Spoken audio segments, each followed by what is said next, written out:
Tudo começa, pessoal, tudo desde a escolha de um CLP, a forma como você vai programar, a estrutura de redes, todos os pilares, na realidade, que são quatro, vou repetir os quatro: programação, instrumentação industrial, redes industriais de supervisão e controladores, tudo começa com qual tipo de processo que você vai trabalhar. Hoje, as indústrias são divididas em duas, que são as indústrias contínuas e as indústrias com perfil discreto. Então, eu coloquei aqui, ó, contínuo e discreto, e mostrei um exemplo aqui das duas. Mas, para ficar mais claro, eu vou explicar aqui para você o que é e qual é a diferença desses tipos de indústria. Indústria contínua, ele trabalha. Eu gosto de falar assim: toda indústria contínua tem tanque, tubulação, bomba, tanque, tubulação, bomba, tanque, tubulação, bomba. E esses tanques, tubulações e bombas, eles alteram características físicas e químicas de um determinado composto. Então, pensa numa indústria, num processo de fabricação de cerveja, que é o que está sendo mostrado aqui. Quando entra o malte ele é processado, passa por vários tanques, cada tanque é uma etapa onde muda as características físicas, químicas e biológicas para no final você ter a cerveja. E o que garante que a sua cerveja vai ser uma cerveja ideal é justamente o controle que você tem no processo. Então, se você tem um processo que altera as características físicas e químicas, a gente está falando de indústria contínua. Vou te citar alguns exemplos: a própria indústria de cerveja, charutaria para quem trabalha com a parte refrigerante, o início ali do processo de uma indústria farmacêutica, petrolífera, tudo isso são processos contínuos. O fluido passa por tubulação, tanques e bombas e é contínuo, não para de passar. E eu tenho do lado aqui uma indústria de processo discreto. A indústria de processo discreto é aquela que trabalha com montagem. Então, tem uma peça principal, vou utilizar como exemplo aqui o carro. Qual que é a peça principal do carro? O chassi. O chassi ele é colocado numa esteira e conforme vai passando, vai andando nessa esteira, existem vários equipamentos, robôs, que vão montando peças no chassi até a gente ter um carro inteiro. Então, qual que é o perfil de uma indústria discreta? Esteira, máquina, esteira, máquina, esteira, máquina. Ó, a arte contínua, tubulação, tanque, bomba. Tubulação, tanque, bomba. Discreto, esteira, máquina. E ele é o discreto ele tem uma característica de trabalhar com montagem. Então, esses são os dois tipos de indústrias que existem atualmente. E por que é importante você conhecer os dois tipos de indústrias atualmente? Porque, a depender de qual processo que você controla, o CLP que você vai utilizar vai ser diferente. Beleza? Então, você pode utilizar um CLP. Na verdade, vai existir um CLP para um processo contínuo e um CLP que é mais utilizado em processos discretos. Tudo bem, focando no pilar da programação. E eu coloquei aqui nessa imagem a programação em CLP. Quais são os principais fabricantes de CLPs atualmente? É que eu coloquei alguns, tem mais do que isso. Então a gente tem Rockwell, Schneider, Siemens, Onro, Vago e existe N outras marcas. Recentemente eu conversei com dois representantes. Um representante era da Siemens e o outro representante era da Rockwell. E eles chegaram a um consenso que 55% do mercado de CLPs do mundo ou é Siemens ou é Rockwell. Então, os dois maiores fabricantes dessa tecnologia são esses dois aí, Rockwell e Siemens.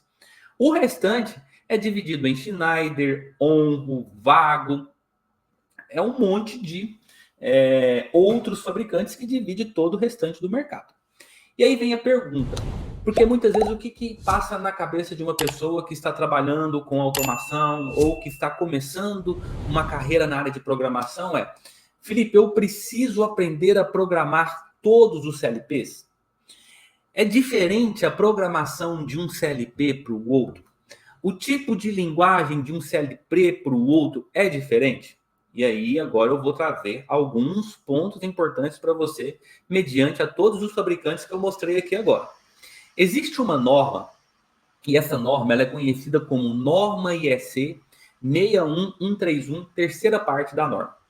Essa norma, ela cita, ou ela trouxe uma padronização na forma de programar CLP. O que acontecia lá no início? A primeira linguagem, a linguagem fundamental, aquela que foi criada pelo primeiro fabricante do CLP, foi o Ladder, a linguagem Ladder. Vou mostrar para vocês agora o que é uma linguagem Ladder. E aí, conforme foram surgindo novos fabricantes, o que estava acontecendo? Cada fabricante pensava de uma forma, eu vou usar esse tipo de linguagem de programação, eu vou usar esse outro tipo de linguagem de programação, e estava virando uma bagunça. E aí houve um consenso, e aí sim foi criada a norma IEC, International Electronic Commission, ou Comissão Eletroeletrônica Internacional, e essa aí é a norma 6131, na terceira parte.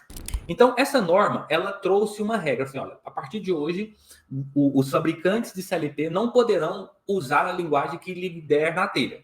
Vocês vão utilizar algumas linguagens específicas. E eles começaram a traçar linguagem ladder, linguagem graph7, linguagem tal, linguagem tal, linguagem tal. Foi isso que aconteceu quando foi estruturado. E a partir daí, todos os fabricantes começaram a fazer os seus projetos baseados nessa linguagem de programação.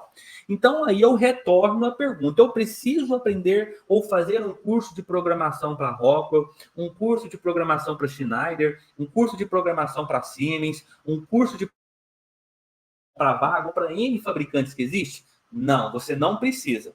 O que você precisa é aprender a programar conforme a norma IEC 6131, terceira parte. Porque a partir do momento que você fundamenta a sua programação nessa norma, o restante de todo o projeto que você for fazer é apenas ambientalização. Então, se eu sei programar em Ladder, se eu sei programar em Graph7, se eu sei programar em Function Block ou texto estruturado, no CLP da Rockwell, o que vai acontecer quando eu pegar um CLP da Siemens? Nada. Eu vou só ter que ambientalizar com Tia Portal. Então, eu vou aprender a ambientalizar com Tia Portal, porém a programação é a mesma. Vocês estão entendendo o tanto que isso é bacana? Que geralmente muitos alunos têm a ideia, muitos profissionais na realidade têm a ideia que, não, eu tenho que fazer um curso da Rockwell lá no Estúdio 5000. Eu tenho que fazer um curso do Tia Portal. Não, você não precisa. Você precisa fazer um curso para aprender a programar CLP conforme a norma. O resto, você vê uns 2, 3 vídeos aí no YouTube, porque é só ambientalização. Aí o YouTube é o meu, porque tem ambientalização de quase todos os softwares de programação. Então, se você não é inscrito, se inscreve, porque aí você vai poder ver os vídeos lá. Beleza? Tudo bem. Quais foram as linguagens de programação determinadas por essa norma?